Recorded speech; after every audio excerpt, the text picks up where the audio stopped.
نحمده ونصلي ونسلم على حبيبه الكريم الأمين العزيز الرؤوف الرحيم وعلى آله وأصحابه الأفضلين الأكرمين أجمعين، أما بعد، فأعوذ بالله من الشيطان الرجيم. بسم الله الرحمن الرحيم. إن تبدوا خيرا أو تخفوه أو تعفوا عن سوء فإن الله كان عفوا قديرا. صدق الله العظيم. رسول برکت کے لیے درود شریف پڑھ لیجیے. اللهم صل على سيدنا وشفيعنا وحبيبنا ومولانا محمد معدن الجود والكرم وعلى آله الكرام وابنه الكريم وآله وأصحابه وبارك وسلم. صلی اللہ تعالی علیہ وسلم. سورہ نساء سورہ نمبر 4 کی آیت نمبر 148 تک کا درس ہو چکا ہے. پارہ نمبر 6 سے درس کا آغاز ہو چکا ہے. اللہ پاک اپنے فضل سے قبول فرمائے. گزشتہ درس میں اخلاق کی تربیت کے حوالے سے نہایت ہی اہم اور اعلیٰ بات ہوئی تھی. اس میں ایک حدیث پاک مجھے پیش کرنا تھا جو اس درس میں نہیں کر سکا، کہ اللہ تعالی زبان کی شستگی کو اور شائستگی کو بہت پسند فرماتا ہے، اور زبان سے بری بات نکالنا ناپسند ہے اللہ کو. اور شریعت کا ایک دائمی حصہ دماغ میں رکھیں کہ اضطرار یعنی مجبوری، اکراہ مجبوری، یہ سب صورتیں مستثنی ہوتی ہیں. کبھی کسی نے مجبوری میں ظالمانہ پہلو کے تحت کسی نے ظلم کیا، مظلومانہ ماحول میں اگر زبان سے کچھ نکال دے تو اس پر گرفت نہیں ہے. الا من ظلم. اللہ پاک کھلا زبان سے مہذب الفاظ کے علاوہ نکالنے کو پسند نہیں کرتا، لیکن وہ جو مظلوم ہو، مظلوم کی زبان سے اگر کوئی غیر مہذب نکل جائے تو وہ قابل گرفت نہیں ہے. یہ دھیان رکھیں. جس کو آپ مٹ زبان میں بولے غصے میں اگر کچھ نکل جاتا ہے تو وہ قابل گرفت نہیں ہے. دعا ہے اللہ تعالیٰ ہم سب کو شعور و احساس کے ساتھ غصے کو پینے کی توفیق نصیب فرمائے. اس میں ایک حدیث پاک بڑی اچھی ہے جو ابھی بھی میں نے دیکھا اور اچانک یاد آیا کہ میں نے پیش نہیں کیا تھا. حدیث پاک یہ ہے کہ بلکہ ایک تفسیر میں یہ ہے کہ یہ آیت ہی اتری ہے حضرت سیدنا ابوبکر صدیق کے حوالے سے.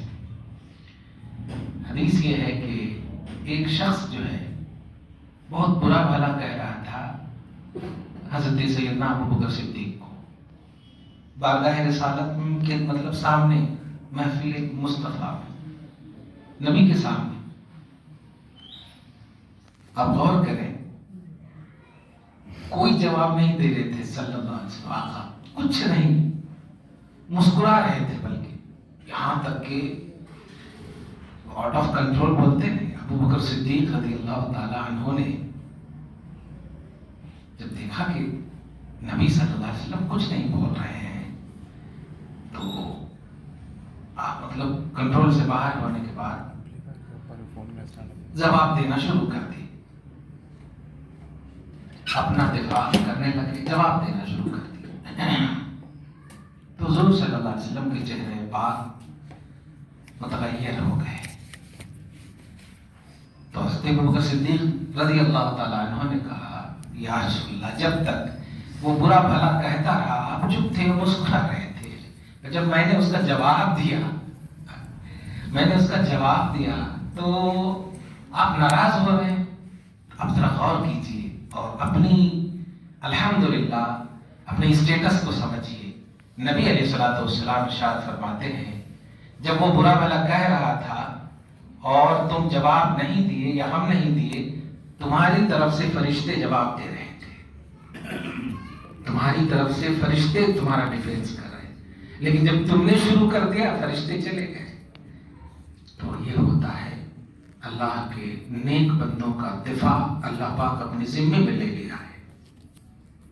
آپ کو محسوس نہیں ہوگا اور آپ کا دفاع ہو جائے گا، آپ سے برائیاں دور ہو جائیں گی، مگر شرط ہے کہ آپ نیک بنے، نیکی والے، زبان سے، ادا سے، حرکت سے، وجود سے، فکر سے، ہر طرح سے تو جا کر کے الحمدللہ اللہ پاک دفاع فرمائے گا.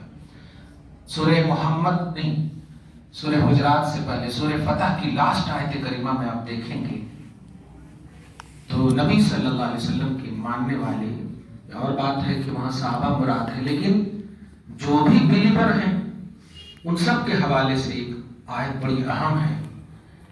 محمد رسول اللہ والذین آمنوا معه اشداء علی الکفار رحماء بینہم تراہم رکعا سجدا یبتغون فضلا من اللہ من ربهم ورضوانا سیماہم فی وجوہہم من اثر السجود ذلك مثلهم في التوراة ومثلهم في الإنجيل كزارع أخرج شطأه فآزره فاستغلظ فاستوى على سوقه يعجب الزراع ليغيظ بهم الكفار وعد الله الذين آمنوا وعملوا الصالحات. اوپر ایک دم سب صحابہ نظر آ رہے تھے اور نیچے جب دیکھیں تو آمنوا وعملوا الصالحات کہہ کر کے ہمارے اور آپ کے ایمان کو کتنا ٹھوس اور کتنا استحکام بخشا اللہ پاک نے کہ ایسا نہ سمجھنا کہ ہم صرف صحابہ ہی کو یہ مژدہ دے رہے ہیں. جو بھی بلیور ہیں، جو بھی اس طریقے کار پر، اس سنت پر عمل کریں گے، نبی کو مانیں گے، چاہیں گے، تو میں ان سے وعدہ لیتا ہوں مغفرت کا اور اجر عظیم کا. اسی طرح آپ سورہ مجادلہ کی آیت لاسٹ آیت میں دیکھیں گے ایدہم بروح منہ، کہ نبی صلی اللہ علیہ وسلم کے ماننے والوں کو اللہ تعالیٰ روح، اپنی روح کے ذریعے سے. اب اللہ کی روح کیا ہے آپ جانتے ہیں، روح الامین حضرت جبریل علیہ السلام مراد ہے. اللہ تو جسم و جسمانیات سے پاک ہے، تو اپنی طرف سے روح کے ذریعے سے آپ کی مدد فرمائے گا.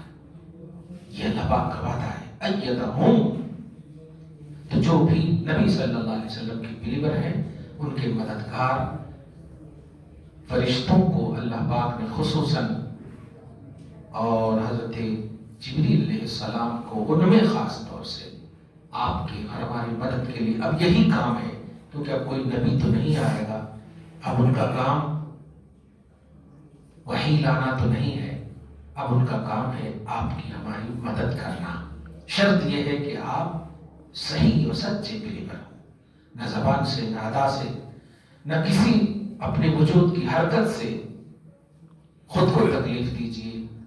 خود کو تکلیف دینے سے میں ایک اشارہ کرنے جا رہا ہوں کہ آپ کسی بھی مسلمان کو، کسی بھی انسان کو تکلیف دیں گے، وہ خود کو تکلیف دینا ہے. وجہ اس لیے کہ آدم علیہ السلام کی جتنی بھی اولاد ہے ایک باڈی کی طرح ہے، جسد واحد کا لفظ کہا گیا. یشد بعضہ یا بعضہ بعضا، ایک عمارت کی طرح ہے، اور عمارت ایک دوسری اینٹ کے سپورٹ سے بنتی ہے. ہم لوگ ایک اینٹ کی طرح ہیں، کسی کو بھی نکال دیجیے بدصورت ہو جائے گی، کسی کو چور دیجیے خراب ہو جائے گا.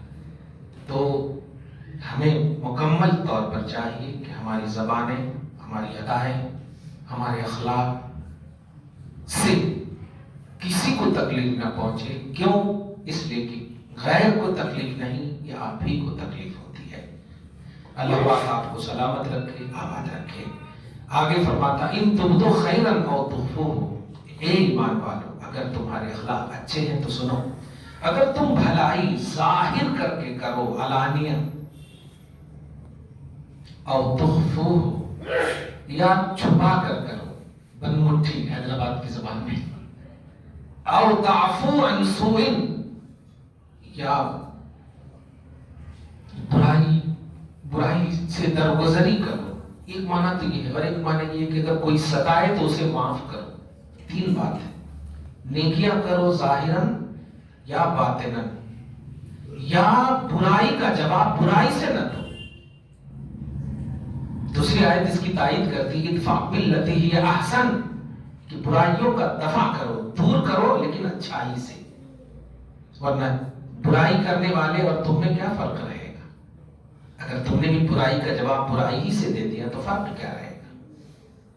تو برائی کا دفاع اچھائی سے کرو. اور یہ شان آپ دیکھیں تو پورے طور پر آقا علیہ الصلوۃ والسلام کی ذات پاک میں نظر آتی ہے، صحابہ میں نظر آتی ہے رضوان اللہ تعالی. اس کے بعد اللہ فرماتا اگر یہ 3 اوصاف کرو گے تو یاد رکھنا فإن اللہ کان عفوا قدیرا، بے شک اللہ تمہیں معاف فرمانے والا ہے اور قدرت والا ہے. یعنی اگر تم خرچ کرو گے تو تمہارے خرچ کرنے کی وجہ سے وہ کمی نہیں آئے گی، وہ قدرت والا ہے کہ اس سے زیادہ دے دے گا اللہ تعالیٰ. تم جو دیتے ہو چھوٹی سی بات ہے، اس کو کمپیئر کر کے سمجھاؤں. آپ بینک میں بیلنس رکھتے ہیں، امید رہتی ہے کہ کبھی بھی چاہیں ہم اسے نکال لیں، صحیح ہے. لیکن یاد رکھیے گا یہ امید آپ کی 100% نہیں رہتی، اور ابھی کی موجودہ حکومت میں تو اور بھی سمجھ لیں کب ڈوب جاتی پتہ نہیں ہے کہ نہیں. لیکن جب آپ 1 لاکھ میں 2500 روپیہ کسی غریب کو دیتے ہیں تو وہ ایسا سیو ہو جاتا اللہ کے بینک میں کہ اسے کوئی بھی کرپشن والا وہاں انٹرفیئر نہیں کر سکتا، مداخلت نہیں کر سکتا. اسی کو اللہ پاک نے کہا مجھے تو دو، میں ڈبل ٹرپل کتنا دوں گا پتا نہیں، وہاں کا انٹرسٹ سود نہیں ہے، اضعاف مضاعفہ، کوئی گنتی نہیں ہے وہاں کے انٹرسٹ کی. انٹرسٹڈ ہوگا کھاؤ تو اتنا دوں گا.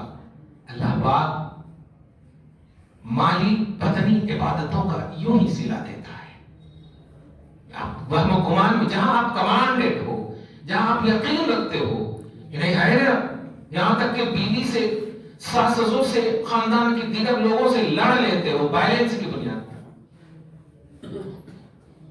لیکن آپ کو یہ تو آج میں ڈیجیٹل کی وجہ سے آپ سنڈے کو بھی کر لے رہے ہیں، لیکن جب یہ ڈیجیٹل انڈیا نہیں تھا، فون پے گوگل پے یا دیگر چیزیں نہیں تھی، تو سنڈے تو ایک دم آپ کا پیسہ نہیں نکال سکتے تھے.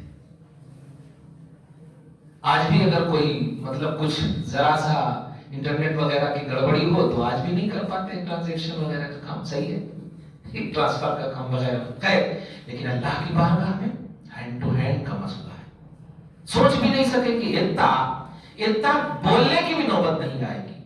ہاں حسرت ضرور کریں گے کہ اگر اتنا ملنے والا تھا تو کاش اور انویسٹ کر دیتا، اور انویسٹ کر لیتا. اللہ پاک آپ کو ہم سب کو مالی اور بدنی عبادتوں کا ملکہ نصیب فرمائے. رب فرماتا ہے آیت نمبر 149 تک کا ہوا، 150 مجھے پڑھنا ہے اور 151. یہ اصل عنوانی آیت ہے اور بڑا اہم. آج تک جو ہم سب ایک جملہ سنتے ہیں، یہ جملہ دھیان رکھیے گا کہیں سے بھی ہو. دیکھیے بھائی، آپ سے ہمارا کوئی رشتہ نہیں ہے، نہ ہم سے آپ کا کوئی رشتہ ہے. اگر رشتہ ہے تو ایمانی رشتہ ہے، اور یہی رشتہ کام آئے گا. ہم ملیں گے میدان محشر میں، ملیں گے. کبھی بھی آپ نے اگر کسی بھی طرح سے مدد کی ہوگی اور کچھ گڑبڑی پریشانی ہوگی آپ کو، تو آپ وہاں چیخ کر پکارو گے میں نے آپ کی مدد کیا تھا، میں پریشان ہوں، کچھ تو کیجیے. تو میری غیرت وہاں گوارا کرے گی کہ آپ کی مدد کرے. حدیث پاک میں آیا کہ جہنم میں لے جانے والا شخص ہوگا، جا رہا ہوگا، جب جائے گا تو ایک جنتی کو دیکھتے ہوئے جائے گا، وہ بار بار چہرہ پیچھے کرے گا. یمر بہم، گزرے گا، جب دور تک چلا جائے گا تو رب کہے گا ان سے پوچھو وہ انہیں کیوں دیکھ رہا ہے، ان کی تو بدعمالیاں اسے جہنم لے جا رہی ہے، وہ جائے آرام سے، انہیں کیوں دیکھ رہا. تو وہ کہے گا اچھا، آ کر کہ اما تعرفونی، کیا تم مجھے نہیں پہچانتے؟ تم شدت سے پیاسے تھے، میں نے تجھے پانی پلایا ہے. کچھ نہیں کرو گے میرا، جانے دو گے جہنم. اب وہاں تو اب فراڈی دھوکہ کی بات ہی نہیں ہے. وہ جنتی کہے گا ہاں اللہ اگر اس نے رضا کے لیے، اور یقیناً چونکہ میں جنتی ہوں تو غلط تو پیا نہیں ہوگا، تو اگر اس کا پانی پلانا تجھے اچھا لگا ہے تو یہ جنتی تجھ سے مانگ رہا ہے کہ اسے جہنم سے بچا لے. اللہ پاک اس ایک بہانہ کی وجہ سے جنت عطا کر دے گا. وضو کا پانی کسی کو دیا ہوگا، رہبری کی ہوگی. یعنی آپ کا کوئی تعاون دینی بیکار نہیں جائے گا، رائے گا نہیں جائے گا. یہ سب سے اہم پہلو ہے. تو بتا یہ رہا تھا کہ کبھی بھی دین کے معاملے میں قدامت پرستی نہ ہو. معبود میرا رب ہے، عبادت ہم رب کی ہی کریں گے، کرتے ہیں، کرتے رہیں گے. رسپیکٹ، احترام اور تعظیم کی بات آئے تو اپنے نبی محمد عربی صلی اللہ علیہ وسلم کے حوالے سے پازیٹیو رہیں. کبھی بھی کوئی ایسی بات سرزد نہ ہو، کیونکہ اللہ پاک کھیڑے گاؤں میں رہنے والے کفار جو توحید نہیں کرتے ہیں عذاب میں تخفیف کر سکتا ہے، کیونکہ توحید نہیں کرتے. وہ پیدا ہوئے ہیں بس گھنٹے بجا ہیں. لیکن اگر توحید کرنے والا خدا کی بارگاہ میں پیش ہوگا تو اللہ پاک اس کے عذاب میں تخفیف نہیں فرمائے گا. تو توحید کا عنوان ہماری زندگی میں نہیں آنی چاہیے. اسی پیش نظر ایک عقیدہ دے رہا ہوں کہ آپ کے اور ہمارے نبی محمد عربی صلی اللہ علیہ وسلم خدا نہیں ہے. پہلے ہی کہا معبود اللہ ہے، خدا نہیں ہے.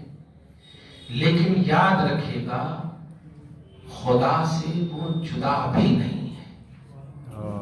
یہ بہت پوائنٹڈ بات کر رہا ہوں.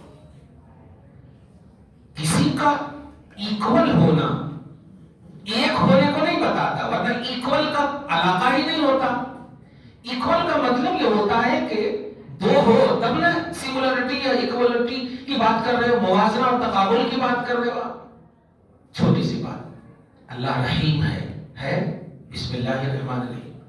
اور سورہ توبہ کی آیت نمبر 128 میں اللہ فرماتا لقد جاءکم رسول من انفسکم عزیز علیہ ما عنتم حریص علیکم بالمؤمنین رؤوف رحیم.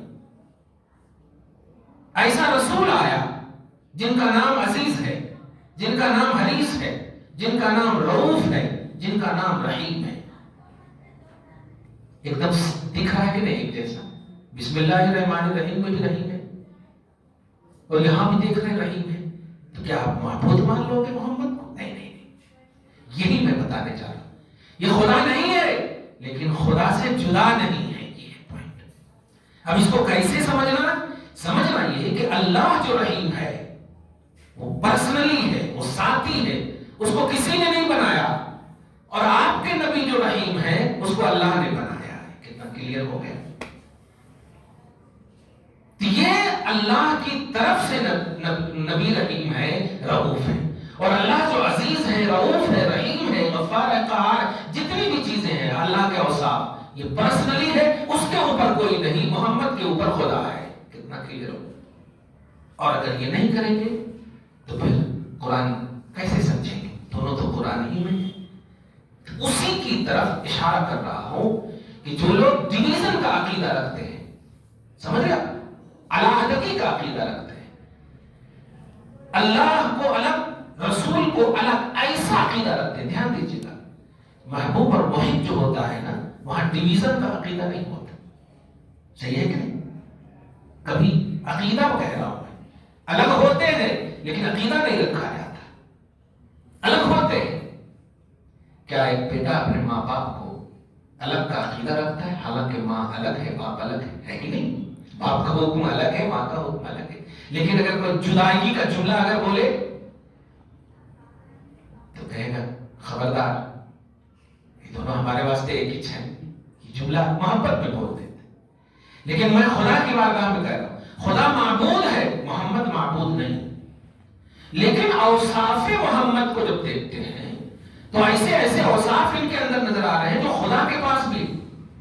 تو آپ ان اوصاف کو کس طرح سے انڈیکس بنائیں گے جس سے کہ شرک کا خاتمہ ہو جائے، تو آپ کو ہم کو کہنا پڑے گا کہ جو اللہ کا انڈیکس ہے اس کو پرسنلی کا جملہ لکھ دیجئے، اور جو نبی کے انڈیکس میں ہے اس کو گفٹڈ کا جملہ لکھ دیجئے۔ اللہ کی ذات اور اوصاف پرسنل ہے، اس کو کسی نے عطا نہیں کیا، اور نبی کی ذات اور نبی کے اوصاف اللہ نے عطا کی۔ کلیئر ہو گیا؟ ایک اس طرح نہیں کریں گے تو پھر شرک کا خاتمہ نہیں ہوگا۔ پھر قرآن ہدایت کیسے ملے گی آپ؟ جبکہ ہدی للناس ہدایت کے لیے ایک کتاب ہے۔ اسی کی طرف کہہ رہا ہوں کہ ڈویژن کا عقیدہ یہودیوں کا عقیدہ ہے، اور قرآن نے 1400 سال پہلے ایک آیت اتار کر کے ایک ذہن دیا، فرماتا ہے ان الذین یکفرون باللہ ورسولہ، بے شک وہ لوگ جو اللہ اس کے رسولوں کا انکار کرتے ہیں، وَيُرِيدُونَ أَن يُفَرِّقُوا بَيْنَ اللَّهِ وَرُسُولِهِ، اور یہ ارادہ رکھتے ہیں کہ اللہ اور اس کے رسول کے درمیان تفریق کر دیں، دیکھیں ڈویژن کر دیں۔ حالانکہ ہے اللہ الگ ہے، صحیح ہے، رسول الگ ہے، رسول مخلوق ہے، اللہ خالق ہے، لیکن یہ قرآن کیا کہہ رہا ہے؟ جو یہ چاہتے ہیں کہ اللہ رسولوں کے درمیان تفریق کر دیں، اور آگے وَيَقُولُونَ نُؤْمِنُ بِبَعْضٍ وَنَكْفُرُ بِبَعْضٍ، اور یہ بولتے ہیں کہ نہیں ہم کچھ کو مانیں گے کچھ کو نہیں مانیں گے، ہم موسیٰ کو مانیں گے عیسیٰ کو نہیں مانیں گے، اور عیسیٰ والے کہتے ہیں ہم عیسیٰ کو مانیں گے اوپر والے کو نہیں مانیں گے۔ یہ ڈویژن کی بات دیکھیں۔ اور یریدون ان یتخذوا بین ذلک سبیلا، اور اس درمیان وہ ایک الگ راستہ، ایک الگ ہی دنیا بناتے ہیں، تو اللہ فرماتا اولئک هم الکافرون حقا، سچ مچ میں یہی کافر ہیں۔ خدا کو رسول سے اور رسول کو خدا سے جدا ماننے والے ہی کافر ہیں، دیکھا؟ اور اس کے بعد فرماتا وَأَعْتَدْنَا لِلْكَافِرِينَ عَذَابًا مُهِينًا، اور ایسوں کے لیے ذلت کا عذاب ہم نے تیار کر رکھا ہے۔ بتائیے کفر تو یہ ہے نا کہ اللہ کو نہ ماننا، تب تو یہی سنتے آئے نا، اللہ پر ایمان نہیں لانا۔ لیکن یہاں کیا کہہ رہا ہے؟ جو رسول کو اللہ سے جدا کرنے کا ارادہ رکھتے ہیں، عقیدہ رکھتے ہیں، وہ کافر ہے اور ان کے لیے ذلت کا عذاب ہے۔ یاد رکھیے گا، کبھی بھی نبی، خصوصاً اپنے نبی کے لیے، تمام انبیاء کے لیے ٹھیک ہے، لیکن اپنے نبی کے لیے کسی بھی طرح سے، کسی بھی زاویے سے، نہ عملاً نہ قولاً نہ تحریراً نہ تقریراً، نہ زبان سے نہ ادا سے نہ کان سے، یعنی کوئی بولتا ہو اور اب سنیں، کبھی بھی ایسا کوئی پہلو نہ لائیے جس سے یہ تصور ملے کہ ون سائیڈڈ پہلو نظر آ رہا ہو کہ نہیں نبی کو چھوڑ دیا جائے اور اللہ ہی کو مانا جائے، ایسا نہ ہو۔ چھوڑیں گے کیسے؟ جس اللہ کو نبی نے پہچنوایا ہو، جس اللہ کا انٹروڈکشن نبی نے کیا ہو، ہم کیسے چھوڑ سکتے ہیں؟ معرفت ربانی کی وجہ نبی ہے، خدا تک پہنچانے کا ذریعہ نبی ہے، نماز، حج، زکات سب کچھ نبی نے دیا۔ اب ڈویژن کا کیسے عقیدہ رکھ سکتے ہیں؟ نہیں، ہاں یہ عقیدہ رکھنا کہ اللہ معبود ہے اور محمد رسول اللہ نے اس معبود کا انٹروڈکٹ کیا اور پہچان کرایا، تعارف اور تعریف کی، لہذا یہ میسنجر ہے، یہ پیغامبر ہے، یہ محبوب ہے، یہ مخلوق ہے، یہ خالق نہیں، یہ عقیدہ رکھنا۔ تو رسپیکٹ کی انتہا محمد رسول اللہ صلی اللہ علیہ وسلم خلق میں، اور احترام و تعظیم کی انتہا خالق ہونے، اللہ پاک کی طرح کوئی معبود نہیں ہے اور محمد رسول اللہ کی طرح کوئی جب رسول نہیں ہے تو خلق میں کیسے ہوگا؟ یہ عقیدہ آپ کو ہم کو رکھنا ہے۔ دعا کرتے ہیں اللہ تعالیٰ آپ کو ہم سب کو شاد رکھے، آباد رکھے، اپنے اور اپنے حبیب کا بنائے رکھے، ایمانیات کی دنیا میں آباد رکھے، توحید پرستی میں کامل رکھے، ہم سب کو، ہم سب کی اولاد کو ادب و احترام کے زیور سے آراستہ فرمائے، ہم سب کی نیکیوں کو قبول فرمائے، نیک بنائے، دائمی طور پر حق گوئی کی